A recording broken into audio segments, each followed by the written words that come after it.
Hi అండి, welcome back to ఎడిన్ and career guidance and Josh innovations. So మనం NIT series అయితే ఆల్రెడీ స్టార్ట్ చేసామండి. ఆ సిరీస్ లో భాగంగా ఇప్పుడు Maulana Azad national institute of technology Bhopal గురించి డీటెయిలింగ్ గా చూద్దాం. సో అలానే క్యాంపస్ సంబంధించిన ఎస్టాబ్లిష్మెంట్ ఏంటి, ఎలిజిబిలిటీ ఎలా ఉంది, కట్ ఆఫ్ ర్యాంక్స్ ఎలా ఉన్నాయి, సో అలానే క్యాంపస్ సంబంధించిన ప్లేస్మెంట్స్ రికార్డ్స్ ఎలా ఉన్నాయి, ఏ కోర్సెస్ అవైలబుల్ ఉన్నాయి, వాటి ఇంటేక్స్ ఏంటి, ఫీజ్ స్ట్రక్చర్ ఎలా ఉంది, సో అలానే క్యాంపస్ సంబంధించిన హాస్టల్ ఫెసిలిటీస్ ఎలా ఉన్నాయి, ఇన్ఫ్రాస్ట్రక్చర్ గురించి, ఈ క్యాంపస్ సంబంధించిన ప్రోస్ కాస్ గురించి కంప్లీట్ డీటెయిలింగ్ గా డిస్కస్ చేద్దామండి. అలానే ఈ వీడియో చూస్తూ ఇంకా సబ్స్క్రైబ్ చేసుకోకపోతే మా ఛానల్ సబ్స్క్రైబ్ చేసుకోండి. అలానే పక్కన ఉన్న బెల్ ఐకాన్ ప్రెస్ చేయండి. మేము చేసే ప్రతి అప్డేట్ మీ వరకు వస్తుంది. Let's drive into the video. So ఈ క్యాంపస్ ఎస్టాబ్లిష్మెంట్ వచ్చేసి మనకి 1960లో ఎస్టాబ్లిష్మెంట్ చేశారండి.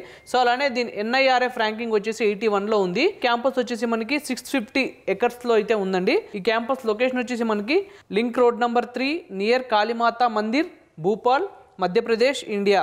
పిన్ నెంబర్ వచ్చేసి 462003. సో అలానే ఎలిజిబిలిటీ విషయానికి వస్తే మనం ఇంటర్ అయితే పాస్ అయి ఉండాలండి 10+2 with physics, chemistry, mathematics subjects.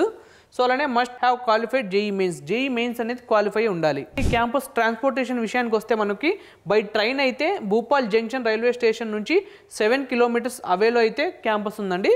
So అలానే ఎయిర్పోర్ట్ విషయానికి వస్తే Raja Bhoj airport Bhopal 16 kilometers away from the campus అయితే ఉంది.